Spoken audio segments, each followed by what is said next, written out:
Welcome to Horizons of Thought.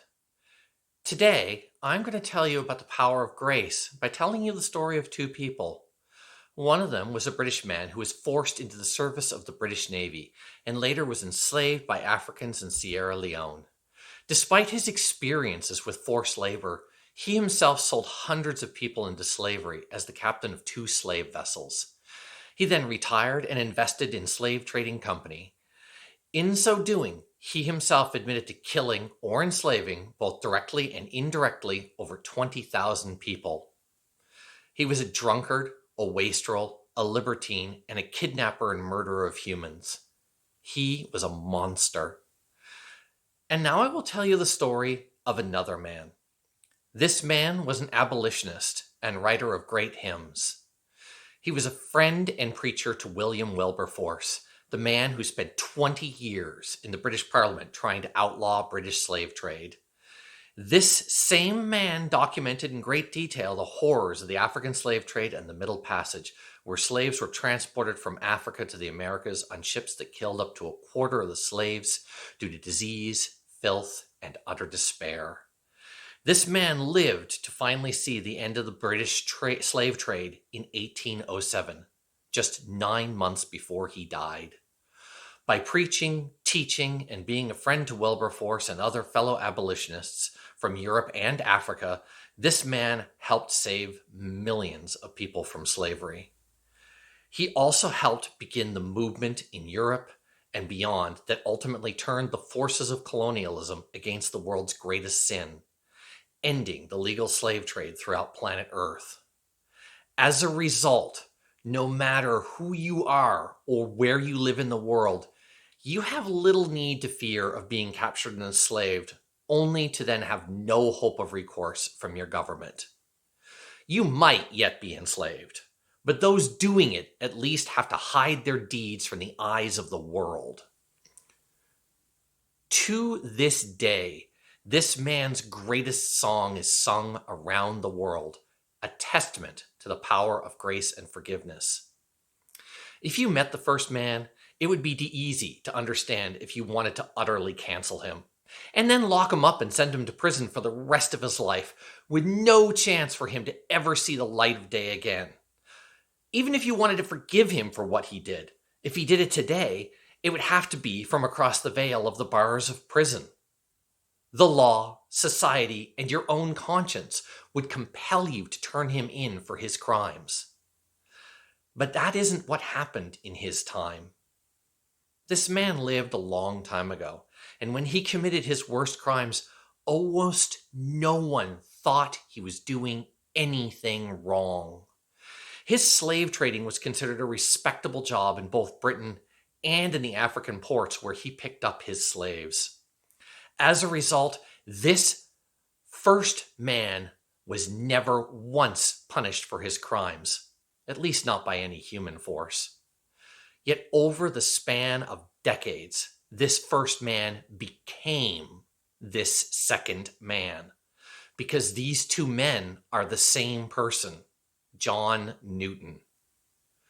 Newton was born in Wapping, London in 1725 to John Newton the Elder, a shipmaster in the Mediterranean service, and Elizabeth, a nonconformist Protestant Christian who died of tuberculosis when John was almost 7. Newton then lived in boarding school for 2 years before moving to Eveleigh in Essex, the home of his father's new wife. At 11 years old, Newton went to sea with his father. Newton sailed on 6 voyages with the old man before his father retired in 1742. By 18 years old, Newton's father made plans for him to work as a slave master at a sugarcane plantation in Jamaica, but instead, Newton signed on to a merchant ship sailing to the Mediterranean Sea. In 1743, while going to visit friends, Newton was captured and pressed into naval service by the Royal Navy. He became a midshipman aboard the HMS Harwich, but he tried to desert and was punished in front of the whole crew of 350 people. He was stripped to the waist and flogged 96 times, and then reduced to the rank of a common seaman. Newton contemplated murdering the captain, followed by suicide. However, He thought better of it as his back healed. Later, Newton transferred to the Pegasus, a slave ship bound to West Africa, which traded goods to Africa in exchange for slaves to then be shipped to the Caribbean and North America. Newton, however, did not get along well with the crew of the Pegasus, and in 1745 they left him with Amos Chloe, a slave dealer. Amos then gave Newton to his wife, Princess Pei of the Sherbro people. Pei abused Newton as she did all of her other slaves. During the next 2 years, Newton suffered illness, starvation, exposure, and ridicule. Newton would later describe himself as once an infidel and a libertine, a servant of slaves in West Africa. But make no mistake, John Newton, would-be slave trader, now had been enslaved twice, once by the British Navy and later by Princess Pei of the Sherbro people. And yet this experience taught him nothing. Early in 1748, John Newton was rescued by a sea captain who was sent by Newton's father and returned to England on the merchant ship Greyhound. Newton's modern biography, Bruce Hindermarsh, pointed out that during the time up to this time, his behavior during the whole period involved ribald and blasphemous language. He also alludes vaguely to plenty of sexual misconduct. This, however, was soon to change. During that return voyage, the ship was struck by a severe storm off the coast of Donegal, Ireland, and began to sink. Newton asked God for mercy, after which the storm began to die down. This was the beginning of Newton's conversion. He accepted the tenets of evangelical Christianity on March 10th, 1748, an anniversary he celebrated for the rest of his life. He quickly fled from profanity, gambling, and drinking. And then Newton married his childhood sweetheart, Mary Catlett, on the 12th of January, 1750. However, he still continued in the slave trade. Newton returned to Liverpool, and with the help of his father's friend, Joseph Manistee, he became first mate aboard the slave ship Brownlow, headed to the West Indies via Guinea.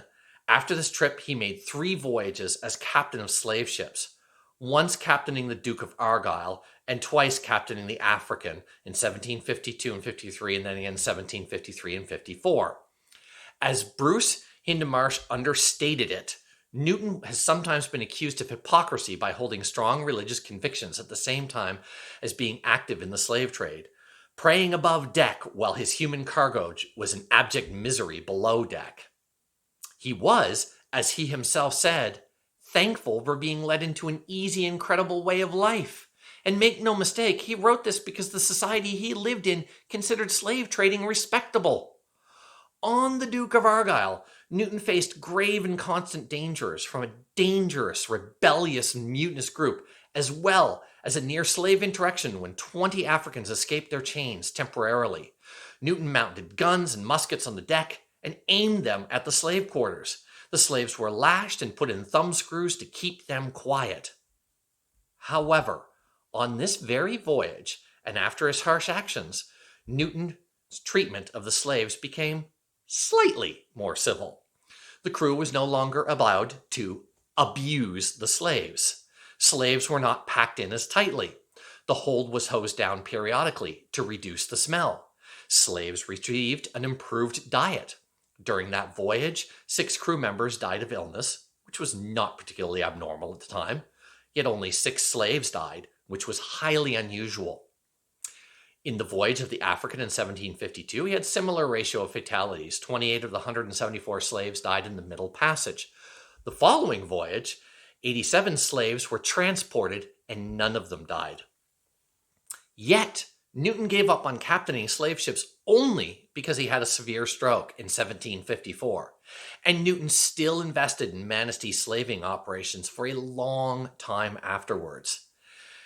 That same Manistee then got him a job in Liverpool's customs service, where he worked for 9 years. During this time, Newton became involved in the Evangelical Christian movement and was ordained in the Church of England. He was appointed curate of a church in Olney, northwest of London, and soon gained a reputation as a preacher and hymn writer.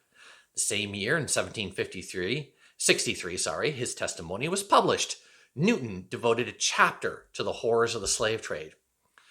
Newton then wrote, "The reader may perhaps wonder, as I now do myself, that knowing the state of this vile traffic as I have described, and abounding with enormities which I have not mentioned, I did not at the time start with horror at my own employment as an agent in promoting it.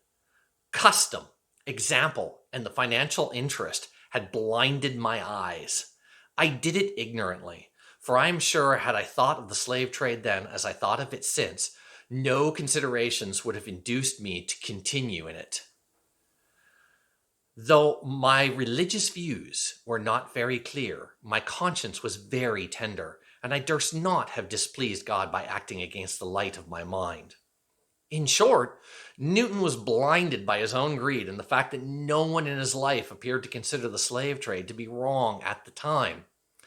Yet clearly, between 1754 and 1763, both these sources of blindness had been changing. During this time, Newton claimed to slowly understand that it wasn't enough to be less cruel in transporting slaves along the Middle Passage. It wasn't enough to stop transporting slaves. It wasn't enough to give up his investment in slave trading. Newton collaborated with the poet William Cowper, a neighbor in Olney, in publishing a volume of hymns. Newton's contributions included Glorious Things of Thee Are Spoken and Amazing Grace. And more importantly, by 1780, Newton contributed to the work of the Committee for the Abolition of the Slave Trade, which itself was formalized in 1787. He was now an open abolitionist. During this time, he wrote a pamphlet called Thoughts upon the African Slave Trade, completed in 1788. In it, he states, "So much light has been thrown upon the subject by many able pens, and so many respectable persons have already engaged to use their utmost influence for the suppression of a traffic which contradicts the feelings of humanity, that it is hoped this stain of our national character will soon be wiped out." This was the beginning of his full apology for what he had done, and the first edition sold out completely. A copy of the second edition was sent to every member of the British Parliament. Newton became an ally of William Wilberforce, leader of the parliamentary campaign to abolish the African slave trade. Newton also testified before the British Privy Council and at parliamentary hearings on slavery. He died at the end of 1807, 9 months after Parliament had voted for the Slave Trade Act to abolish the slave trade in the British Empire. You know, when Newton was old, he came to believe that during the first 5 of his 9 years as a slave trader, he had not been a Christian in the full sense of the term. In 1763, he wrote, "I was greatly deficient in many respects. I cannot consider myself to have been a believer in the full sense of the word until a considerable time afterwards." But I wish you good luck in defining when John Newton became a Christian, or when he came to understand how evil slavery was.